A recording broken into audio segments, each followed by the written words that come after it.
This is Marsha Thompson, a 44-year-old U.S. Customs agent. She met Terry Thompson at the University of Florida in 2000. She was only 20 years old, and he was 13 years older than her. They dated for some years before marrying, and they had 2 children. After the marriage and honeymoon phase, Marsha said Terry became very jealous. Terry wanted and insisted on Marsha to keep her phone on her at all times. If she even missed a call or a text, he became very angry. He, of course, believed she was seeing someone else, which she denied. He controlled everything about her. He controlled what she wore, who she saw, and where she went. Like any abuser, he tore her down by saying she wasn't good enough, she wasn't a good enough mother, she wasn't pretty, and basically everything she did was wrong. The violence grew worse in 2007. Terry accused his wife of cheating. He got so mad that he not only pushed, punched, and choked his wife, he sexually assaulted her with a lotion bottle. Yes, you heard me correct, a lotion bottle. It didn't stop there. Another incident forced a passerby to call the cops after witnessing Terry drag his wife Marsha down the street by her hair with their baby in her arms. Things got so bad that one of Marsha's relatives testified that on one occasion when she saw her, she looked like she just got done boxing several rounds.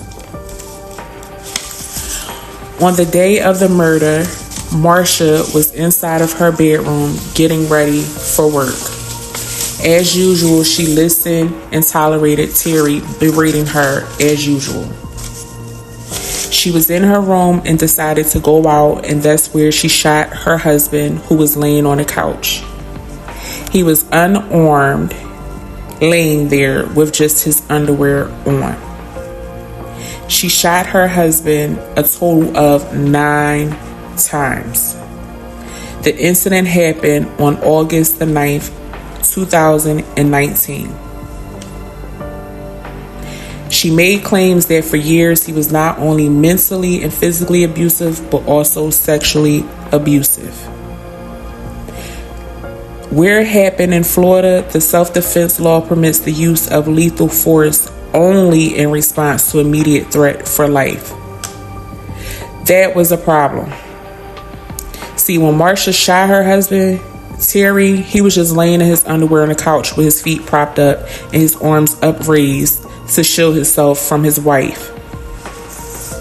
And she shot him with her service-issued handgun. When Terry rolled off the couch, he fell face down, and Marsha shot him 6 more times in the back. Marsha claimed that moments before the killings, he made a promise to kill her. Only thing is, prosecutors wanted jurors to consider and know the difference between a verbal threat to kill and an actual attempt to kill.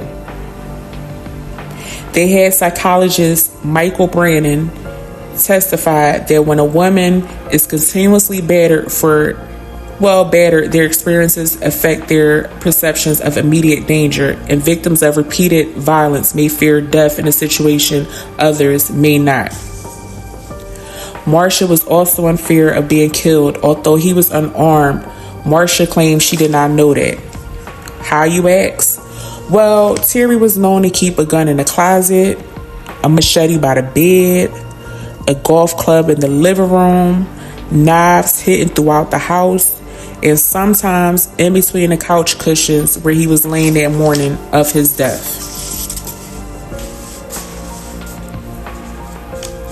There was another lady named Sarika Benton who also dated Terry years ago. She heard about his death and was relieved and happy. She drove 12 hours to testify without even knowing Marsha, but was told she couldn't.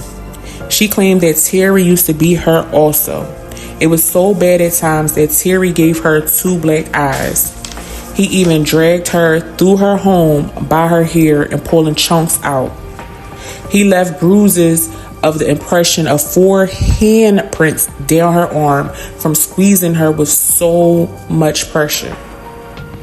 She also claimed that everyone saw Terry as a well-groomed, charming, church-going guy.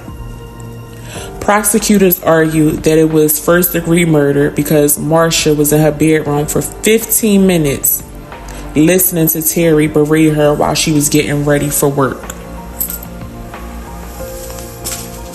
Psychologist Brandon said that women who leave their abusers are at a greater risk of violence than those who stay.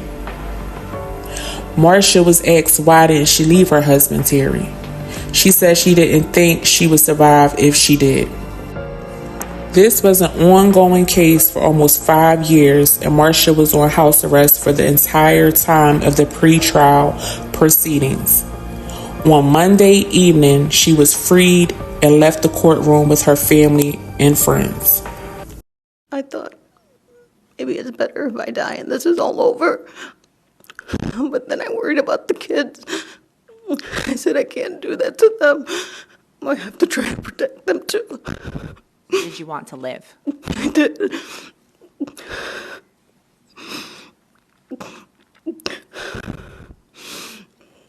Did you stand your ground? I did. Were you in your own home? I was. Did you defend yourself that day? I did. Did you believe that you were in imminent risk of death or great bodily harm? Objection, call for legal conclusion. Rephrase the question. Did you believe that Terry Thompson would kill you if you didn't defend yourself? Yes.